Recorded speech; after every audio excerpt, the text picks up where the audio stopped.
War Eagle, everybody. Welcome into another episode of Bleav in Everything Auburn. I'm Taylor Davis. He is Jason Campbell. J Cam, how you doing today?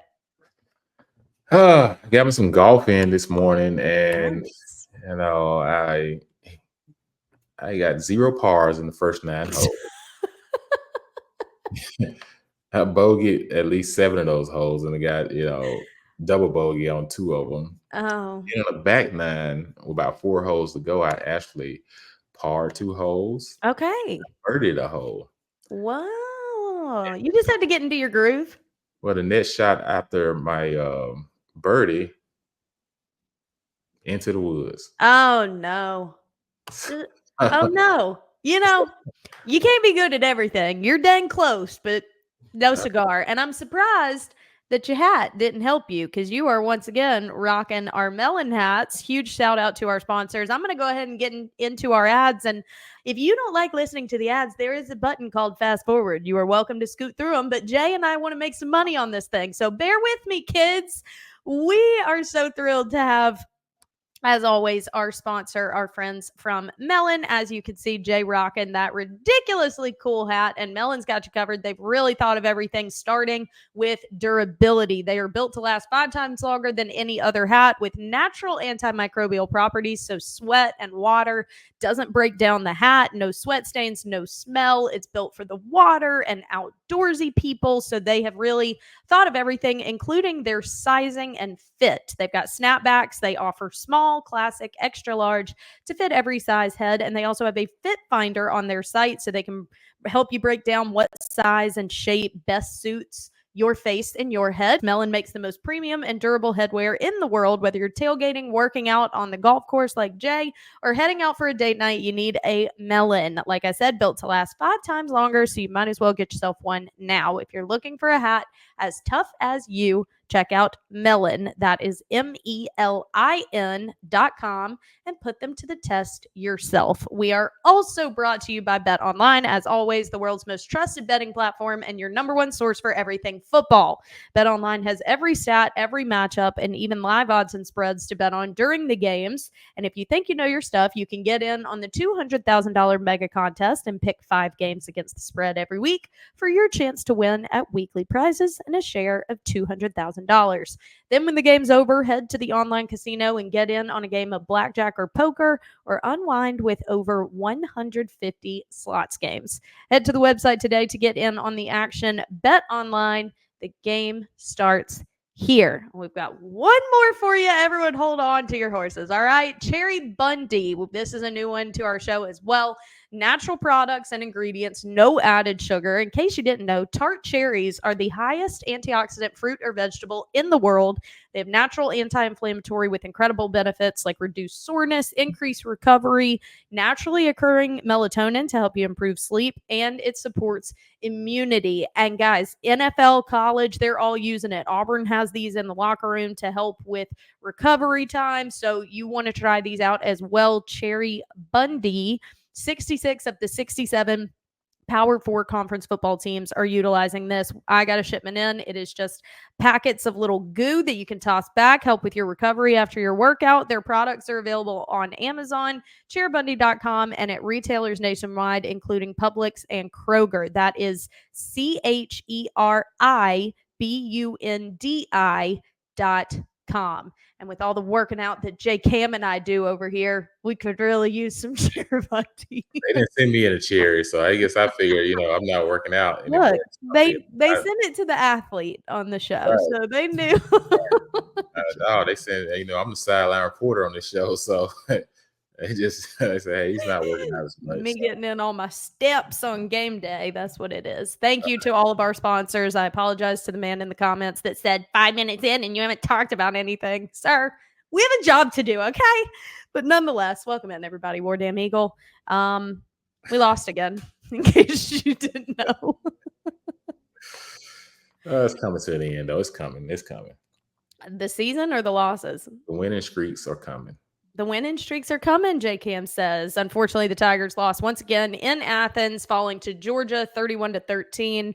Georgia bounced back after their loss to Bama. Bama bounced down after beating Georgia. We'll talk about all the chaos that ensued this week in college football, but let's start with our Tigers, Jay. Similar result, got there in a bit of a different way. I'll go ahead and say no turnovers. That's a win. We will take that, but unfortunately just couldn't get it done. We're going to break this one down, but what'd you see overall during your time in Athens? One thing I can say about this football team is they have no quit in them. This football team came out after a hard loss against Oklahoma, where you pretty much feel like you won the game, and then all of a sudden, everything just got snatched off under you so quickly. But coming into this game in Georgia, in the first half, all the things I talked about in pregame that we couldn't do was not having negative penalties, sacks and all those different things where you're creating third and long situations. We kind of did those things in the first half and most in the first quarter, where the first play of the game, we get tackled for a loss, sack and a loss. That just can't happen. It's the first play of the game, right? You got to make sure that you're securing the edge if you're the left tackle and everything, so that the quarterback can get outside. There's the guy open, but the problem was he didn't get there. Right.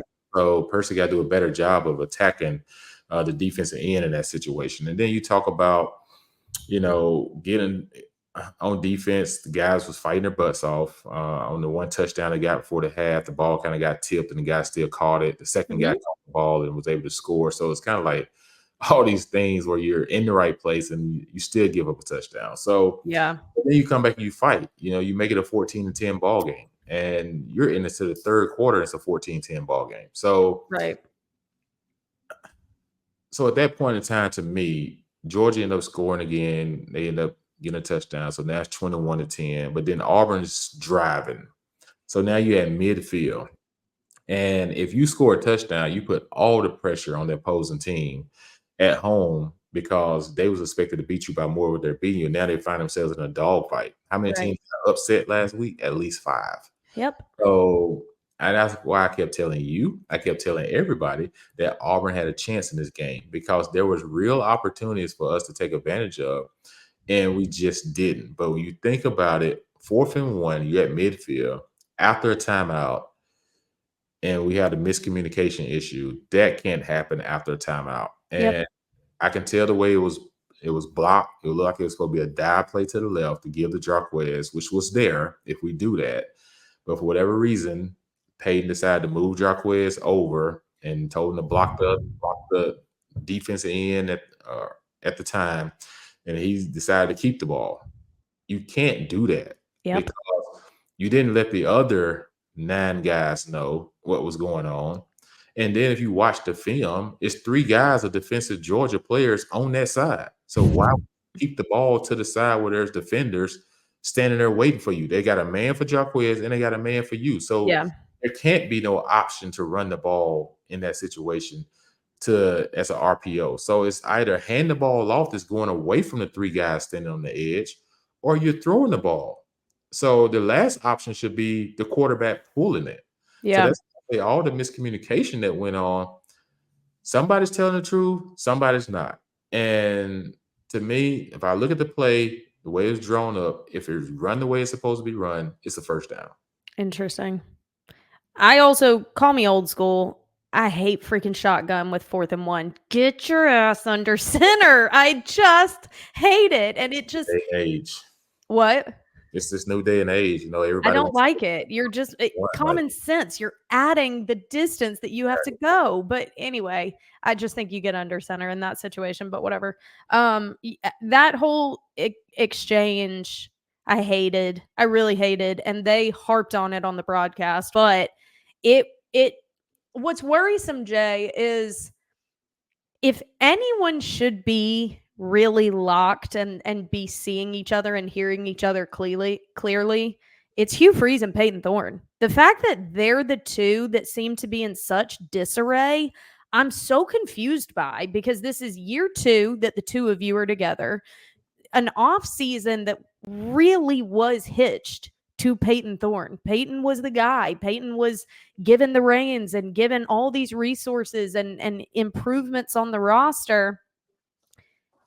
And Hugh has helped quarterbacks everywhere he's been. And these are the two that can't get on the same page. Why?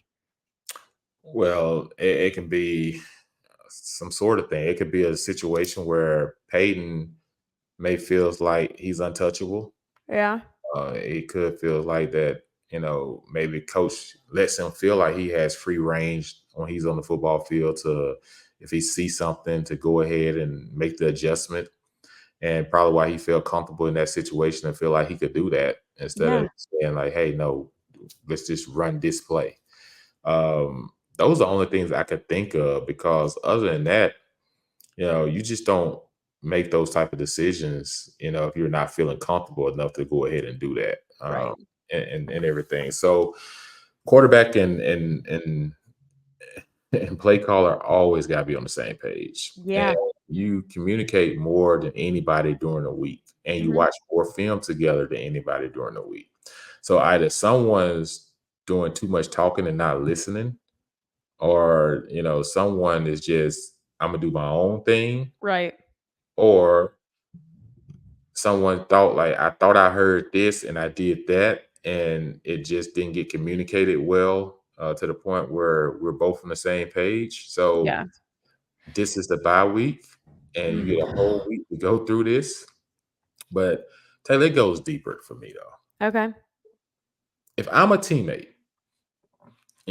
and I do something like that, and my offensive line comes to the sideline, Marcus McNeil and Danny Lindsay and Engel and Grubbs and What a group.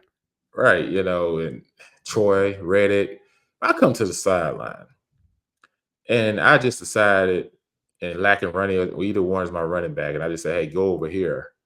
And all of a sudden I keep the ball and I get tackled for a 4-yard loss, and they know they had something blocked up that was gonna get the first down. It wouldn't have been the coach chewing me out.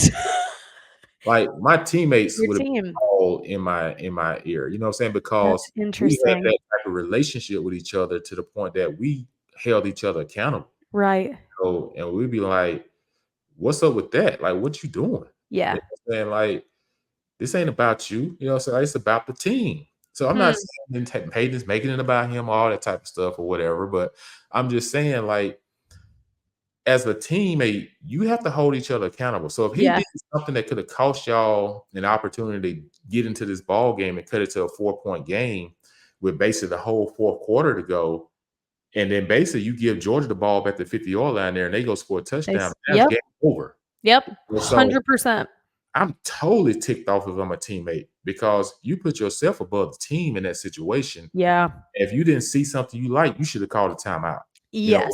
the coach called a timeout or whether you call a timeout should have been called. Agreed. But once Jacquez moved, then I feel like, okay, coach, you probably should call a timeout, Yes. because at that point you'll be like, oh, what are you doing? Mhm. You know, but you still get your butt chewed when I come to the sideline by your teammates because you Yep. should do something else and no one else knew what was going on. Yep.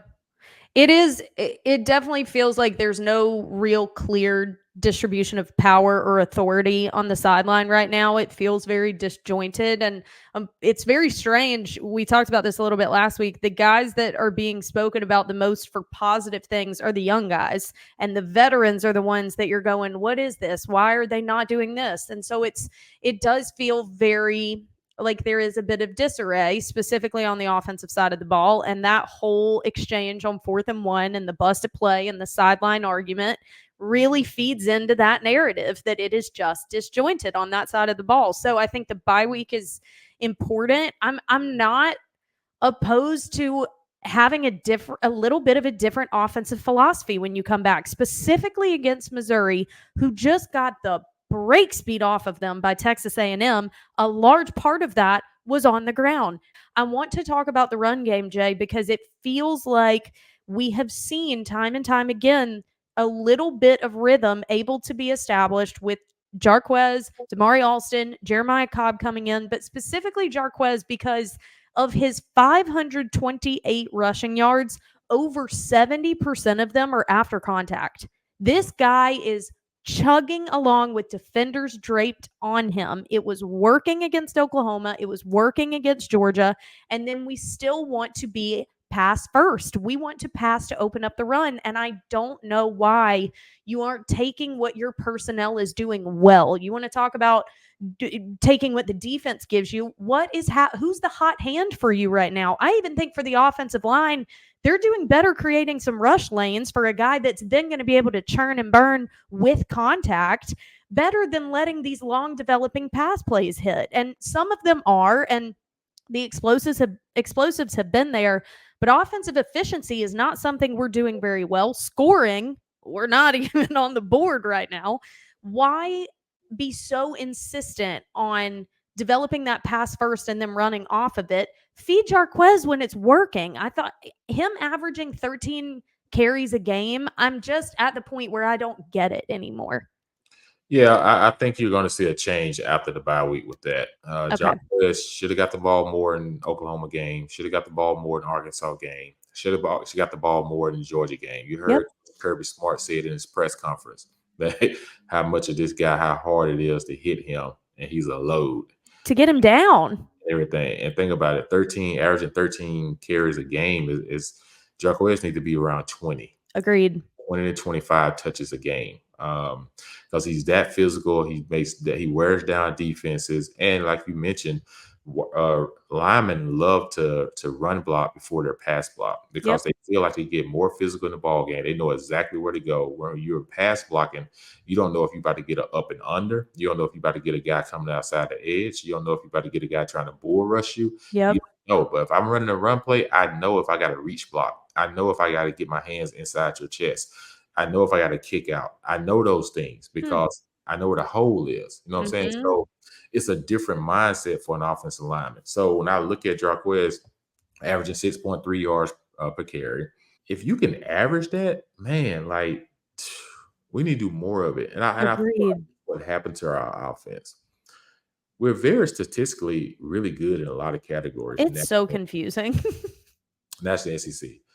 Turnovers have kind of dinged a lot of this because if we don't have all the interceptions on the year, then we have 16 touchdown passes and 9 interceptions. Don't have those interceptions in the Cal game and Arkansas game. You probably win those football games. And the Oklahoma game. You win those games, right? So you're sitting here 5-1 and you're saying, okay, now we get ready to go into the second half of our season. Now we can feed Jarquez. Why? Because the weather changes. Now you start to get more into fall, and now it becomes more physical running the ball. So now you've done what you wanted to do is not wear him out early in the year. Yep. And you got to a 5-1 schedule. Now in the second half, buddy, we about to ride you all the way as far as we can ride you for the rest of the season. Because now we kept you fresh enough, you and Damari. But the problem is we're 2-4, and we see like, oh, we're not rushing Jarquez enough. So now it just makes things times 2. Why? Yeah. Because if your quarterback typically is the reason that you struggle to win some games, then you need to lean more on the guys that can take that off of him and help win some games, which is running the football and keep him out of a situation where he's turning the ball over as much as he has this year. So in the other part too, Taylor, and I'll have it back, is I think we kind of got caught up in trying to please all our young studs that we 100%. I think we put too much emphasis on trying to make sure they get the ball, make sure they doing this. Why? You don't want guys hit the portal. You don't want.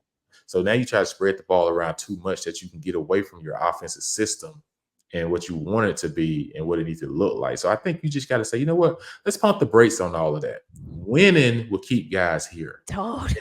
And then guys understanding like, hey, their time is going to come. Yes. But right now, we got to do what's best to win. And right now, it's handing the ball off to 27. I completely agree with you, Jay. I think that definitely was in the minds. And look, in years past, I honestly can't believe that I'm saying this because how many years were we like, okay, we know we can run the ball, but we can't pass for crap. And now we're sitting here going, quit passing it so much, run the dang ball. But I do think that balance isn't necessarily 50-50. Balance is having an efficient attack via the air and the ground and going with what is working more in that moment and in that matchup. And the past 3 examples, you do see glaring opportunities to run the ball more, and the success that Jarquez is having. He was a little fumble happy at the beginning of the season. I do believe he's been really protecting the ball. And conversely, passing it has led to turnovers too. So I've been very confused on that one, and why we're not utilizing him more in the red zone. Our red zone offense has been stymied. Like we get into the red zone and it just stalls. We are the 12th scoring offense in the SEC out of 16 teams. We are 12th, but we're 7th in total offense. So that is a 5 places difference in our ability to move the ball versus our ability to score. He has 188 yards versus the AP top 25, and he's averaging 0.3 yards against the AP top 25. That's all you can ask for. That's more than enough. Rushing opportunity. I'm not rushing opportunity. That's more than enough what you want when you look at the run game. So to me, it's like, let's do more of it. Right. Let's go back. We lost the Oklahoma game. So we're in recap mode bye week. We lost the Oklahoma game. Why? Jarquez broke for a 22-yard run. The next 2 plays, we threw the ball. Yep. Whether it was designed to throw the ball or not, it was an RPO game where he got to hand it off or throw it. But for whatever reason, Peyton threw the ball 2 times in a row. Remember, one almost got picked. The other one, KLS ran a stutter go. He threw a hitch. Ball went out of bounds. And then on 3rd play, we hand the ball off. We get tackled. We end up kicking a 51-yard field goal. We missed the field goal. We know what happened after that. Oklahoma hits a bomb, scores a touchdown, steals some momentum. We drive down the field, throw a pick 6. So if you run the ball after he got the 22-yard, we probably go score again, or we get a closer field goal attempt, which pushes that game to a deeper, where Oklahoma don't have enough time to come back. Exactly. Go to the Arkansas game. Get to the red zone. What happens? We turn the ball over multiple times inside the red zone. Yep. If you run the ball, you don't even get these guys opportunity to turn the ball over the middle. You get 3 points each time, which would have been enough in that ball game for us to get ahead and not go into halftime 7 to whatever it was, 7-7 to 7-0. Agreed. They win again. Cal, they run like a 2-5-6 type, 2-4-6 type defense or whatever it is called, 2-4-5, whatever they call it. So run the ball. Yeah. We don't have enough linemen up in run support to even, they dropping everybody back in drop zone. So you have more hands to get on ball. So those opportunities is, when I look at us moving forward, I told somebody this, I don't know, we'll say we heard it here first. Yes. Exclusive. Exclusive. This is big stuff here. This is exclusive. Yeah. Auburn will win the next 5 games in a row. You what? See, you're calling Auburn wins 5. Auburn can win the next 5 games in a row. I just got off an interview saying I don't think they make a bowl game. So. Just listen. Just listen. The 4 games that we lost. Yes. 3 of them, did we not control winning or losing those games? For sure. Okay. Georgia game, going to the 4th quarter, we had an opportunity to take that game to the end. Was it them or was it us that messed up? Us. Okay, it was us doing our own thing, right? Okay, so we faced some really good defenses and some really good teams. Oklahoma defense and Georgia defense, both top 10 guys. Arkansas defense is showing to be almost like a top 10 defense in the SEC as well, because you saw what they just did to Tennessee's offense. So you played some really good defenses. So that's what I'm saying. We're about to go against a Missouri team that defensively we should be able to run the ball really well. And be able to, our offense should be able to score points. Okay, we go to Kentucky. Kentucky is a really good defensive team. They're a defensive team. Yep.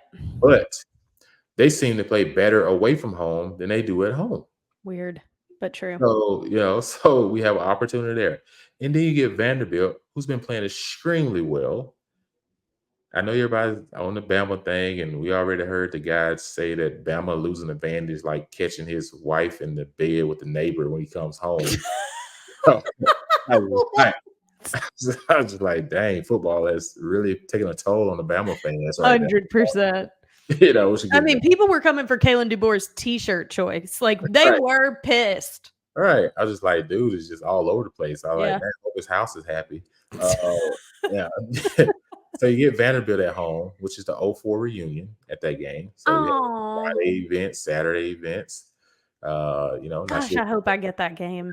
So that's '04 reunion weekend. That's awesome. And the next weekend was it Louisiana Louisiana Monroe, who, like, at home. Not gonna be a cupcake. I'm not saying any nah, game is not a cupcake. 'Cause Vanderbilt should have beat Missouri on the road if they make the field. yes, So it's not yes. a cupcake game. I'm just telling you, they're all winnable games. And them at home. Really good defense, but you get them at home. So you get a chance to win 5 games in a row before you go to Iron Bowl. So we could be sitting 7-4 before we go to Tuscaloosa, is what I'm saying. Keep hope alive. This is why, Jay, we are such a good duo because I am like, it ain't gonna happen. And you're calling for a 7-4. And I love that. But your optimism is absolutely what we need because it has been doom and gloom around the program this year. And that's certainly upsetting for the young guys who are proving why this thing could seriously turn around. Keldrick Falk, 5 sacks, 27 tackles, 7 tackles for loss. This guy is lights out. You want to talk about keeping somebody? You have to keep Keldrick Falk on campus. Like, he is an unbelievable player and person and leader for this team. He's had a great year so far. Malcolm Simmons continues to come on. That's one that Coach Freeze publicly said we got to find ways to get him the ball, and that has been implemented. He is second in receptions right now with 18 for 260 yards and 2 touchdowns. I think he's really coming into his own. Keandre Lambert-Smith is on track for a 1,000-yard season, which Auburn has not had a receiver with 1,000 yards since 1999. It has been quite a long time, but a fantastic get. He has lived up or surpassed expectation, even when things have been challenging around Auburn. I think he's been great. But Malik Blockton, Caleb Harris, DeMarcus Riddick, like, the future of this program, you are seeing it developing right now. And so I do think there is really good to be taken from it. I am of the audience that watched and has been seeing improvements and things that you can be encouraged by in the last couple of weeks. Unfortunately, I think there are some key pieces, very impactful pieces that need to be replaced in order for this thing to really look a whole lot different. Being minus 11 in the turnover margin, which is dead last in the SEC, that narrative will determine not making a bowl game or 7-4 heading into the Iron Bowl. I'm glad you're chiming in and you're finally coming onto the Auburn side. Jay, you know that's where I live, honey. I know Auburn is in your blood, but you know, I get accused at work of being too biased, so I have to try and work out both sides. I'm just saying, there's so much opportunity. Sometimes a break is all a person needs. Okay. And Auburn needed a break this week at 2-4. They needed a chance to say, "Hey, we're taking our lumps. Now let's self evaluate during this bye week. Yeah. Let's be very honest with ourselves. Let's be very honest with our personnel. And who do we need to get more involved in the second half of the season? Who needs more playing time in the second half of the season? Mm-hmm. And how do we, as a coaching staff, do better in situational football? Understanding 4-minute offense and understanding, just different things of the offense of certain plays to call. Because if you have a guy that you may not trust or feel like you trust or whatever, sometimes you have to take the decision making away. And you just say, Right. once you run this play, no RPO on it, just hand it off. So those type of conversations are going to start happening.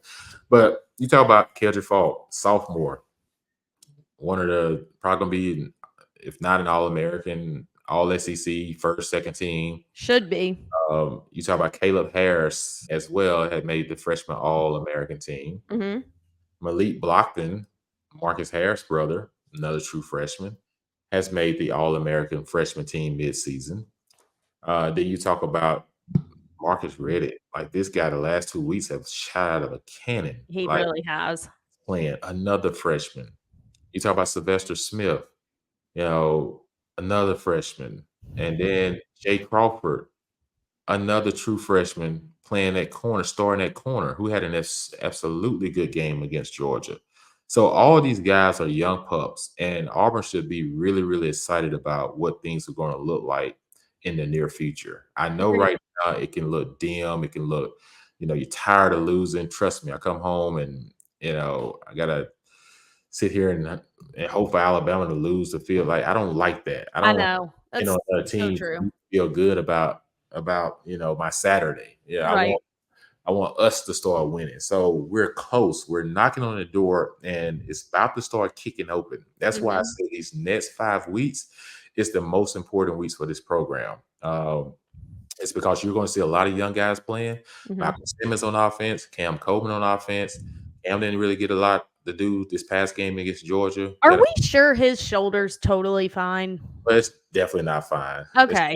not Because fine. he hadn't been the same since. Yeah. So if you think about offensively in the second half of the season, if I'm in a position who do got get Malcolm Simmons more touches, Mhm. Jarquez Hunter more touches, Cam Coleman, let's get him on more high percentage routes, Mhm. not so much go routes. Let's get him on some slants. He's a big body. Get him on some digs, get him on some more curls. I'll keep him away from the middle of the field so much so right now until his shoulders fully healthy. He doesn't Yeah. hit on it.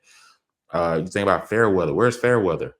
Great Like question. we have not gotten Fairweather involved enough in the offense. Let's get Fairweather rolling. Uh, you know, Perry and those guys, they will start to come along. Mhm. You can't just try to please everybody right now. Like Right. these guys got to be able to see it. Like, okay, when my time comes, then my time is going to come. But what's best for us winning right now, and that's how you got to do it. You can get Demaris more touches because this guy's a dynamic runner. So Yeah. we'll see what happens in the second half of the season. But I do think we will run the football more and then continue to feed KLS.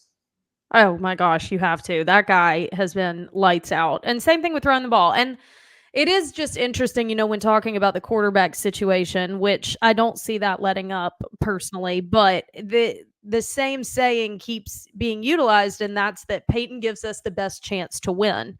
Well, I would argue that running the ball more would probably give you the best chance to win. Or, like you just said, some of the other examples, those things need to be implemented more in the second half of this season. I think you go in with a philosophy and hope and expectation and a vision for your offense. But great coaches and great teams adjust as they go. And if things are not working, sometimes you have to pivot, and you sometimes have to pivot away from what you intended it to be, from what you had scripted it in your head, and just play ball in the way that's most effective for your guys that day. That's going to be how they have to approach the second half of season. And it starts with Missouri. I'm putting a lot on the Missouri game, Jay, because I don't think that if you get pummeled out of your bye week on the road to Missouri, that this thing is going to be easy to get any sort of salvaging going on the rest of season. Conversely, if you go upset a team that at the beginning of season, heck, 5-6 weeks into season was considered a playoff contender, and you go on the road out of a bye week and show a much more rhythmic Auburn team, specifically offense, you suddenly have a bit of juice that you have not had since week 1 of this season, which feels like a lifetime ago at this point. So I actually think that the Missouri game is huge. Now, logistically, the team is practicing Tuesday and Wednesday, and then they are off the rest of the week. So this is also going to take some individual accountability. The school is on fall break, so this really will come down to guys taking personal ownership, because it's not the same structure week that they've been living in for 6 weeks straight. Man, fall break. BS, right? And then What is they're going to get fall break? Thanksgiving in like 3 weeks. Right. I was just like fall break. It's so dumb. No such thing as fall break, We but didn't get it either. good for these kids, and parents to get you to take vacations during fall. I guess so. Yes, it's going like I said, they practice. Hopefully today's practice and yesterday's practice was a high tempo practice. So what I mean by that is I hope they actually went at each other a little Mhm.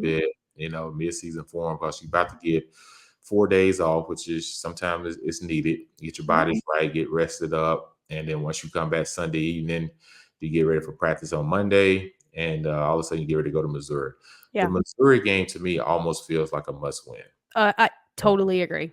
You drop 3 in a row, and we've still yet to beat a quality opponent. Like, we have to beat an quality opponent and get everything moving forward, because if you come after the bye week and you drop Missouri again, it's 4 losses in a row.